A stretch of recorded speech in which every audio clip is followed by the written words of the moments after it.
근데 발성을 해서 노래하면서 지휘하는 건 네. 다를 것 같아요.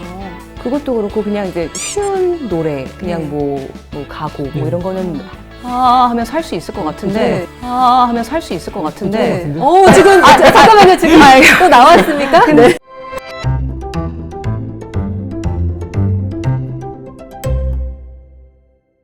요즘 또 떠오르는, 사실은 나이는 좀 있으시지만 바로 쿠렌치스, 테오도르 쿠렌치스를 빼놓을 수가 없죠. 키가 190인가 그렇거든요. 맞아요. 엄청 장신이고 네, 네. 팔도 길고. 네, 그래서 지휘하는 모습을 보면 솔직히 네, 이런- 이제 막 시원하기도 하고 그냥 오케스트라를 압도할 수밖에 없고 그 단원들이 굉장히 작아 보이고 그래서 뭔가 단원들을 이렇게 꼭두각시 인형 조종하는 듯한 느낌이 사실 저는 받았어요. 쿠렌치스에 대해서는 혹시 저도 그냥 팬심으로 네. 알고 있는 건데 네. 쿠렌치스가 정확히 몇 년에 말했는지 모르겠지만 10년이라는 시간을 주면 자기가 클래식 음악계를 바꾸겠다. 아마 제 나이 때쯤 하지 않았을까. 네, 그때쯤 맞아요. 예. 2000년대 들어서자마자 30대가 되어서 뮤지컬 에테르나를 만들어요. 맞아요. 자기가 직접 앙상블 단체를 만들었는데 그게 점점 커져서 오케스트라가 되고 이제 합창단까지 만들게 맞아요. 돼요. 그러면서 아마 그거를 내가 아주- 10년 안에 맞아요. 다른 걸 만들겠다 하는 포부를 아주 보였을 것 같아요. 만져놔서 음반을 아. 만들어서 음반들을 전 세계로 이렇게 뭐라 해야 되죠? 냈고 그거를 들은 한국 팬들, 사실 한국 음악가들은 잘 몰랐어요. 저도 안 지가 네. 오래되지 않았어요. 그 음악 팬들 중에서 수집하는 분들 있잖아요. 네네네, 그런 음반 음반 수집. 수집. 그러다가 이 앨범 뭐야?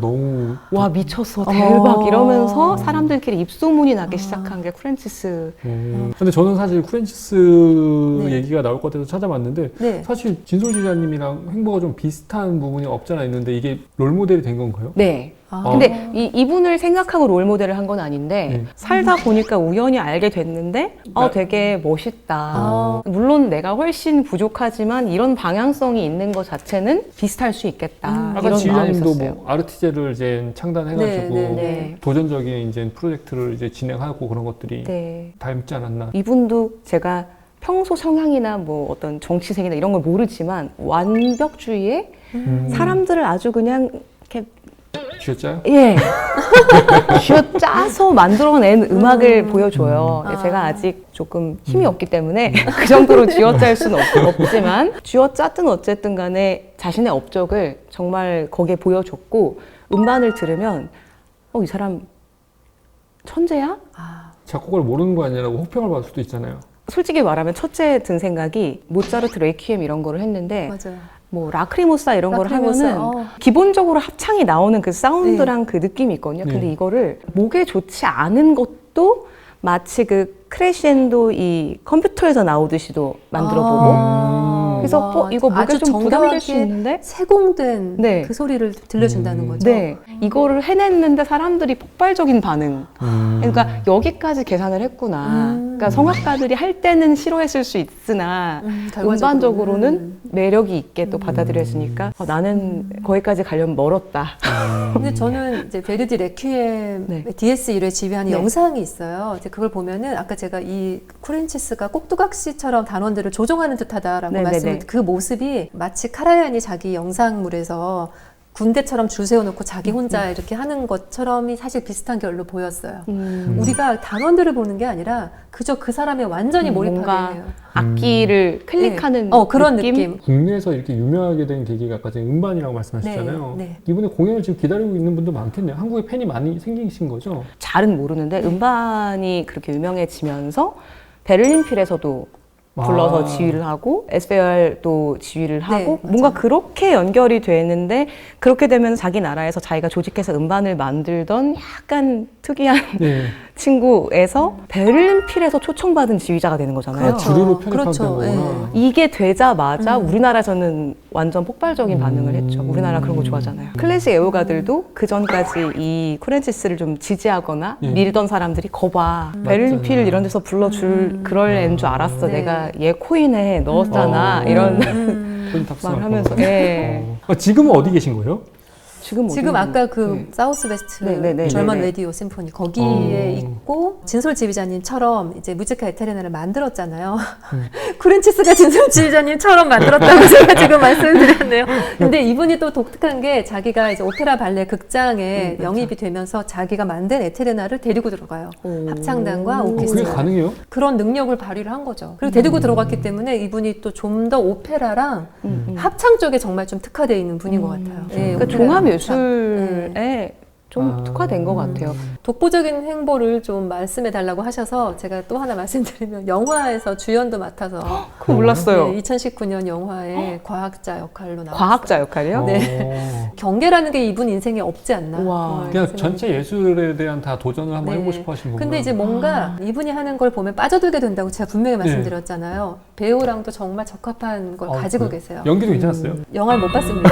연기로 주연을 맡았다는 걸 보고는 납득이 되더라고요. 할만하다는 느낌이 딱 들어요. 지금도 뭐 관심이 있어요? 저는 사촌 오빠가 예. 배우여서 아 진짜로요? 네. 네. 말만 하면 알 정도의 배우? 이준기 오빠. 진짜로요? 아, 그래요? 좀 닮았다 그러고 보니까 또 피가 DNA에 DNA 가 배우 있구나. DNA가 있으시네요. 또 저 지인인 예술가분들이 예. 사촌 오빠가 TV에 막 나오면 오버랩 되면 어머나 이제 한 번 아니까. 알면 계속 네, 웃기다고. 지휘하는 모습에 모르면 이준기 씨가 모르는데. 오버랩 되지는 않겠죠? 네. 거꾸로 아니, 지휘하는 오신 적 모습. 있으세요? 이제 시간이 되면 오는데 저번에 스타 공연 때 왔어요. 게임 좋아하시나 봐요. 스타크래프트. 아니요, 별로 게임은 안 좋아하시나 게임을 좋아하는데 콘솔 게임 좋아하는 것 같아요. 아무래도 집에서 하니까. 좀 조용히. 9월 2일에 오시나요?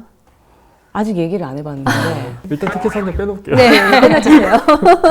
저 근데 이제 우리가 계속 지휘자에 대해서 얘기를 나누다 보니까 하나 질문 드리고 싶은 게 우리가 또 지휘자, 여성 지휘자 이렇게 나누잖아요. 네. 사실 마에스트로 하면은 지휘자이지만 여성 지휘자는 마에스트라라고 해요. 그런데 마에스트라가 또 다 지휘자는 아니더라고요. 음악 감독이나 맞아요. 예를 들어서 첼리스트가 굉장히 뭐 잘했을 때도 마에스트라라고 하더라고요. 오페라 코치도 다 마에스트라라고. 그래서 제가 좀 그러고. 그게 개념을 정확하게 좀 알면 좋겠다 싶어서. 애매한 것 애매하죠? 같아요. 예, 이거는 되게 애매한 게 왜냐면 제가 해외를 나가서 네. 지휘를 했을 때 조금 민망하지만 저를 마에스트로라고 부르시더라고요. 그 마에스트라라고 부르시는 분도 있고. 그래요? 네, 정말 친해지면은 이름을 부르기도 하는데 보통은 친해도 사석에서가 아니면은 마에스트로 이렇게 하더라고요. 그냥 마에스트로라고 하되 굳이 구분해서 마에스트라라고 하는 분도 계시는 거군요. 그러기도 하고, 예.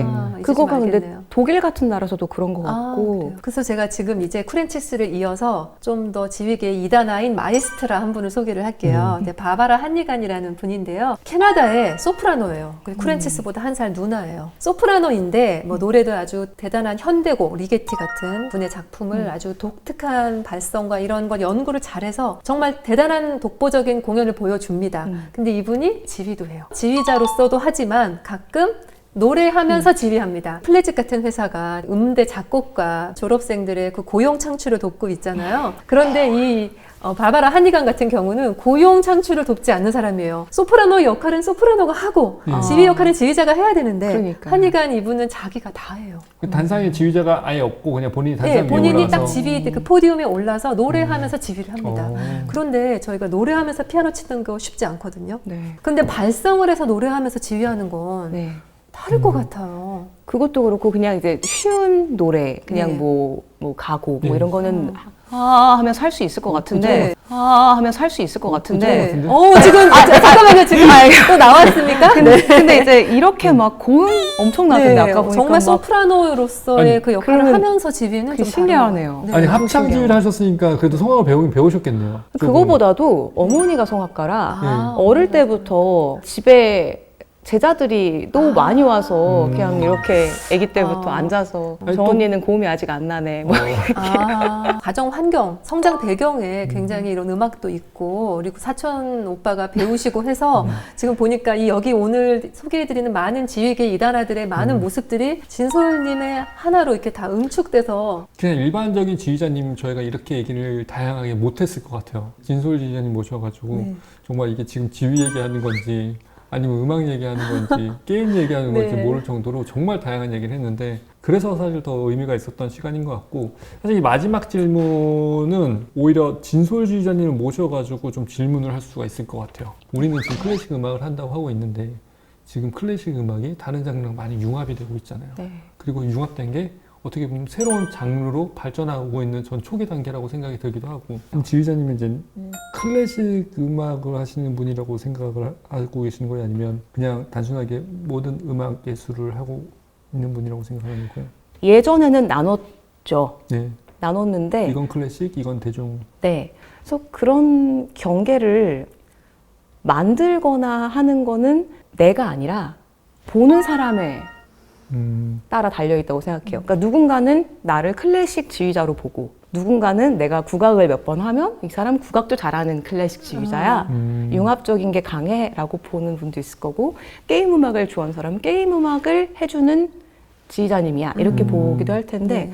클래식이란 단어가 빠지지는 않을 것 같아요. 네. 왜냐면은 게임 음악을 해주더라 해도 제가 밴드만 놓고 하는 건 아니고 어쨌든 클래식을 기반으로 하기 때문에 클래식 음악을 하는 거는 맞지만 융합적인 걸 선도하는 것도 맞는 것 같다. 지휘자님이 롤 모델로 하는 사람이 앞으로 이제 계속 나올 텐데 사실 지휘자님의 앞으로의 행보가 중요할 것 같아요. 그러니까 이런 시도들이 좀 더 가치 있는 시도들로 여겨져서 네. 많은 사람들이 좀 생겨나고 다양한 시도들을 했으면 좋겠어요. 저는 그런 마음을 굉장히 감사히 받아들이면서도 위험하고 좀 조심스러운 게 저는 사실 공부를 되게 열심히 해요. 그래서 클래식 음악도 기왕이면 다 외워서 하려고 그러고 막 그런 나름의 시도를 네, 해요. 네. 근데 자극적인 어떤 요소 때문에 진솔이 게임 쪽으로 이렇게 뚫었으니까 이거는 약간 제쳐두고 요거나 해야지 이렇게 받아들여질까봐 계속 배움에 대한 열정이 있으면서 같이 생각을 해야 되는 건데 병행해야 되는 건데 아무래도 자극적인 어떤 컨텐츠가 있다 보니 다르게 생각을 하거나 이거를 보지 않고 이것만 보아서 조금 균형을 맞추지 못하면 그거는 좋지 않기 네. 때문에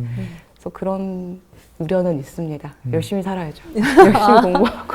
너무 활동이 많으셔가지고 아마 조금만 관심 가져주시면 정말 의미 있는 공연 많이 하시는 걸 충분히 이제 아실 거라고 믿고 그리고 또 앞으로 많은 응원 부탁드릴게요. 사실 이렇게 진솔 지휘자님처럼 이런 분들이 앞으로 많이 발굴이 되려고 하면 이러한 다각적인 행보를 보여주시는 분들께 많은 응원을 해주셔야 되거든요. 그래서 저희도 역시 응원하고 9월에 저희 경기필 게임 마켓도 많이 찾아주시고 앞으로 있을 진솔 지휘자님 공연 많이 찾아주시길 다시 한번 부탁드리면서 저희는 이렇게 마치겠습니다. 감사합니다. 감사합니다. 감사합니다.